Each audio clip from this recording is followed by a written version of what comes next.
विश्वामित्र विलासी राजा थे, लेकिन जग गए, लग गए तो लग गए। विलासी विश्वामित्र में से ब्रह्म ऋषि विश्वामित्र उभरे। विलासी अम्रपाली वैश्या थी, लग गए उस दृष्टा के तरफ, सुख दुख से पार होने के तरफ। महान तपस्विनी हो गई, महान उपलब्धि कर ली। तुम्हारे भीतर बहुत सारी योग्यताएं छुपी हैं। कमाना खाना, खमाना खाना, खाना कमाना, कुछ धर धरा के इसका क्या होगा उसका क्या होगा चिंता लेके मर जाना, इसके लिए तुम्हारा जन्म नहीं हुआ है। धन इकट्ठा करने के लिए आपका जन्म नहीं हुआ है। भिखमंगा होने के लिए आपका जन्म नहीं हुआ है। अभावग्रस्त जीने के लिए आपका जन्म नहीं हुआ है। और इन वस्तुओं में जीवन खोने के लिए आपका जन्म नहीं हुआ है। आपका जन्म हुआ है 84 लाख जन्मों के संस्कारों को मिटाकर अपने आत्मा परमात्मा का आनंद लेकर मुक्ति का साक्षात्कार करने के लिए जन्म हुआ है। ज्यों ज्यों निष्कामता आती है त्यों त्यों अंतःकरण में बल बढ़ता है। ज्यों ज्यों निष्कामता आती है त्यों त्यों आपकी योग्यताओं का सदुपयोग होता है।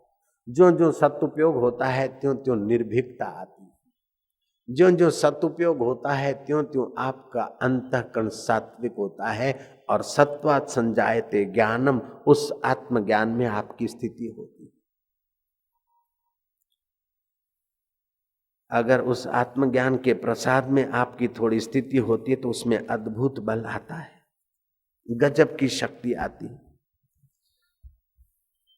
ब्रिटिश शासन के जमाने की बात है।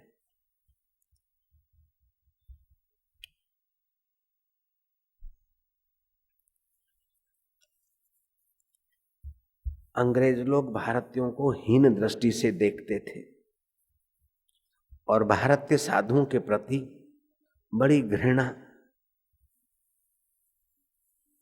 बड़ी मजाक की दृष्टि रखते थे। उन दिनों की बात है। कभी कभार भारत की ऐसी संस्कृति की महिमा लोगों में प्रकट हो जाती है कि न मानने वाले को भी बलात् मानना पड़ता है, न जानने वाले को भी जानकारी उपलब्ध हो जाती है।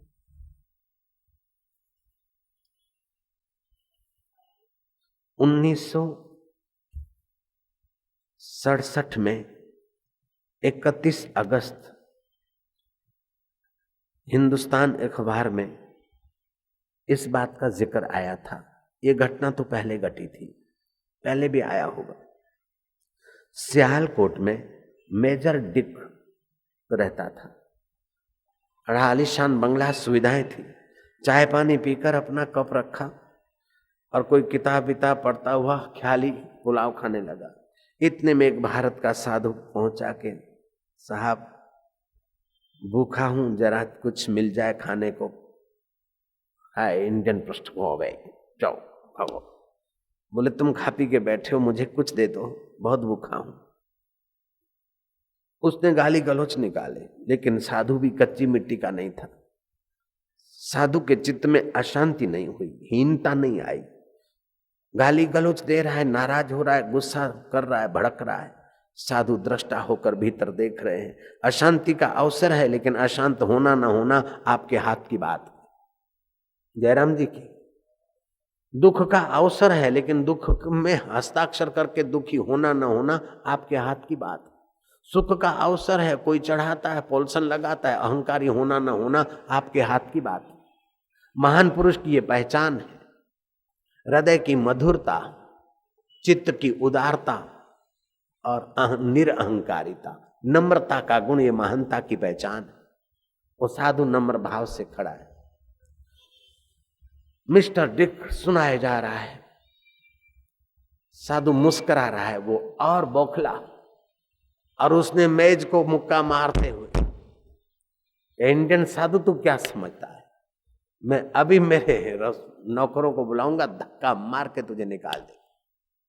बोले तुम्हारे नौकर? तुम्हारा कोई नौकर नहीं, तुम खुद ही तो नौकर हो मन के, स्वामियों के नौकर हैं। हम स्वामी में खड़े हैं और आप नौकरों में खड़े हैं। बोले तुम क्या करते हो? अभी मैं नौकरों को बुलाता हूं। बोले बुलाओ। नौकरों को बुलाया, बोले मारो धक्के इस बाबा को, बाहर निकाल दो। बाबा ने योग शक्ति का उपयोग किया और नौकर पर दृष्टि डाल दी। अब नौकर मनुष्य है कि रोबोट है, मेजर डिक सोच भी नहीं सकता है। नौकरों को उभार रहा है, लेकिन नौकर ऐसी कोई जादुई दृष्टि पड़ी कि बाबा को देखकर जो के मेजर डिक ने अपने शैतानी कुत्तों को खोला, बहकाया, लेकिन कुत्ते जैसे एकलव्य ने कुत्ते के मुंह में तीर भर दिए थे, इस बाबा ने तो तीरों से भी तिरछी निगाह प्रेम की भर दी। कुत्ते पूंछ हिलाने लगे। वह जादू हणी मुझे जिये में जोगी। जोगियों की प्रेम दृष्टि कुत्तों पर पड़ी, वो भौंकने की बजाय पूंछ हिलाने लगे। डिक हैरान हुआ, फिर बकने लगा। साधु ने कहा कि अब हद हो गई। चंदन शीतल होता है, लेकिन अधिक रगड़ने से तपता है। तुमने मुझ भूखे को दिया तो नहीं, लेकिन इतना इतना घोर बोला और भारतीय संस्कृति का इतना अपमान किया, तो भारतीय योग का तुमको थोड़ा प्रसाद मिलना ही चाहिए, थोड़ा दंड मिलना ही चाहिए। मिस्टर डिक सुन ले कान खोलकर, मुझे भूखा प्यासा धकेलता, लेकिन ठीक आज से 30वें दिन बराबर दिन भर तू भूखा प्यासा रहेगा और इस मकान से तू धकेला जाएगा। पानी में देखा और संकल्प फेंका। लेकिन डिक को इन बातों पर कोई विश्वास भरोसा नहीं था। साधु चलता बना। साधु थोड़ा सा आगे गया तो एक हिंदू मेजर का घर था। मेजर की लड़की इला बरामदे में बाहर कुछ दूध खा रही थी, कुछ पढ़ रही थी। इला को कहा कि बेटी कुछ हो तुम दे दे, मैं बहुत भूखा हूं।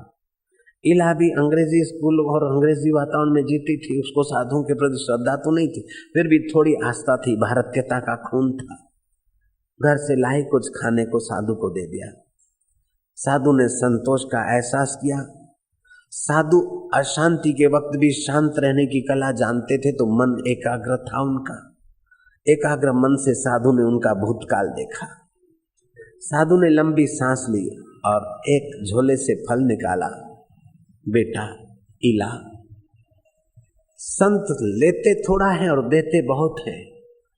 और टूणा फूणा टोटका तांत्रिक मांत्रिक वालों की बात अलग है, लेकिन सच्चे जो आध्यात्मिकता को छुए हुए महापुरुष हैं, वो थोड़ा सा लेते और कुछ कुछ दिए बिना नहीं मानते।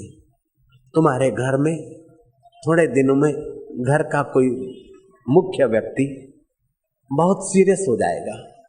मिलिट्री के सारे डॉक्टर थक जाएंगे, बॉम्बे से डॉक्टर मंगाओगे, वे डॉक्टर भी केस फेल कह देंगे। फिर मैं ये फल देता हूं, अंगीठी जलाना, कमरा बंद करना, अंगीठी पर ये फल रखना। ये फल हिमालय से लाया। जब हिम पड़ती है और सारा वातावरण ढक जाता है, तब कहीं ये फल कहीं कहीं से खोजने पर मिलता है। वो अंगीठी पे रखोगी, ये फल का धुआं निकलेगा, थोड़ा सा फटाकड़े का आवाज निकलेगा, वो मरता हुआ पेशेंट ठीक होने लगेगा। ले संभाल के रख। लड़की ने उठाया, अपनी अलमारी में कहीं कोने में रख दिया। थोड़े दिन हुए, पिताजी एकाएक मेजर साहब ऑफिस में कुछ तबीयत सीरियस हो गई, घर लाए गए, डॉक्टर आए, एक से एक डॉक्टरों ने जोर मारा, आखिर बॉम्बे के डॉक्टर लाए गए, कोई चारा नहीं।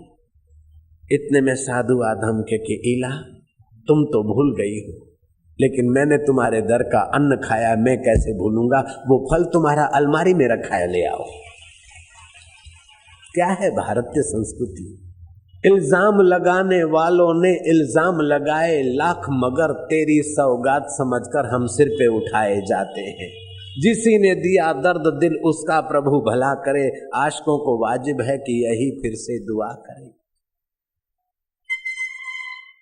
बंबई के डॉक्टर, सियालकोट के डॉक्टर बैठे और साधु बाबा के कहने के अनुसार कमरे में पेशेंट के अंगीठी रखी।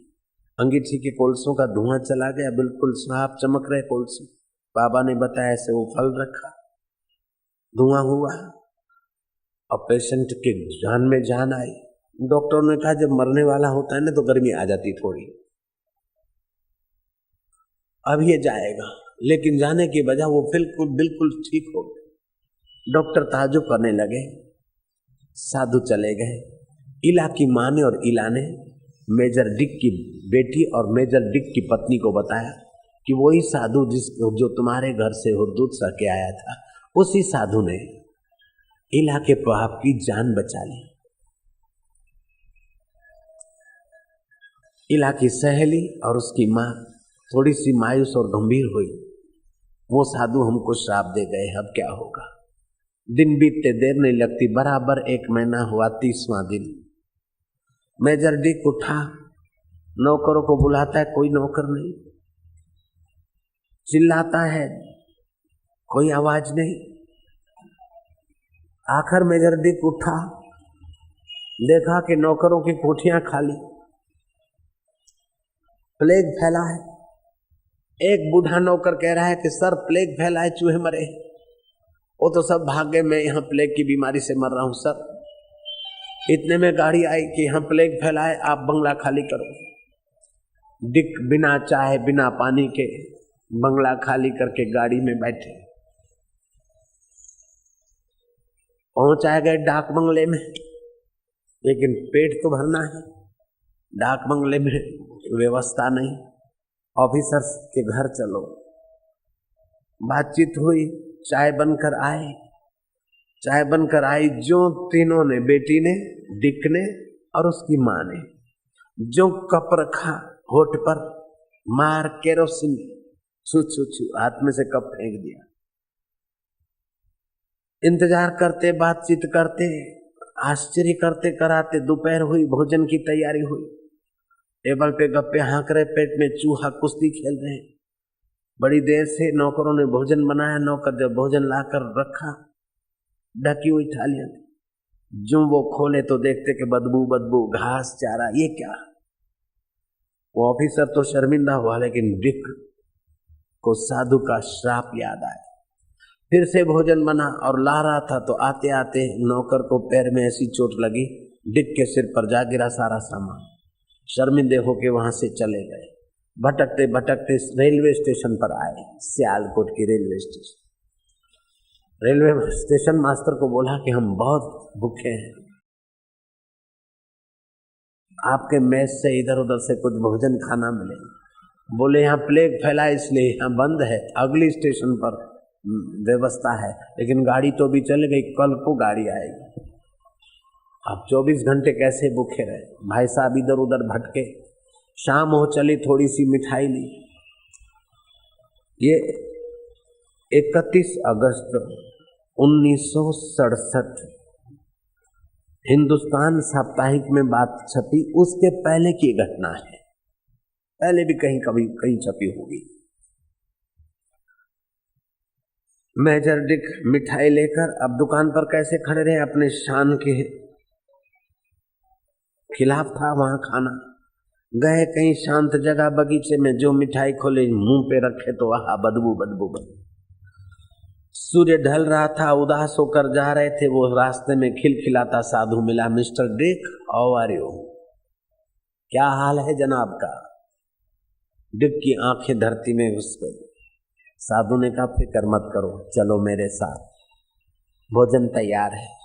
कुछ कदम गए, एक झोपड़ा, साधु अंदर घुसा, तीनों की 3 थालियां लाया, गरम गरम भोजन परोसता रहा, पानी वानी पिलाए, हाथ पैर धुलाए, बराबर उनकी सेवा की। तीनों के तीनों तृप्त हुए, सोचने लगे कि इस झोपड़े में ऐसा बढ़िया भोजन कौन बनाता। न वहां कोई चूल्हा, न चूल्हे का धुआं, न रथा न रथ संयोगा। ये साधु की रिद्धि सिद्धि का बल था, क्या था।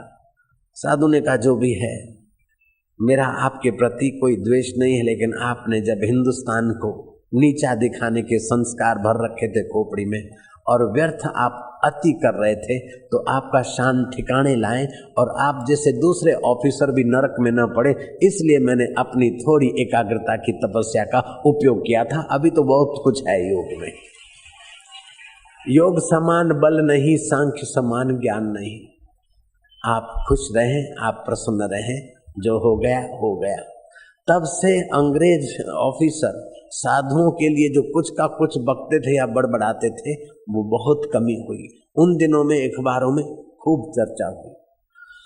कहने का तात्पर्य है कि आपके आत्मा में अगर एकाग्रता है, योग का सामर्थ्य आता है, अगर सेवा है तो निष्कामता आती है, प्रसन्नता और शांति आती है। अगर भगवान की प्रीति है तो राग द्वेष मिटता है। अगर देवता के लिए आप में प्रीति है तो आपका अंतिम श्वास उस देव के लोक की यात्रा में सहायक होता है। आपके जीवन में बीज रूप में बहुत कुछ छुपा है। सुन्ना सखना कोई नहीं, सबके भीतर लाल, मूर्ख ग्रंथि खोले नहीं, कर्मी भयो कंगाल।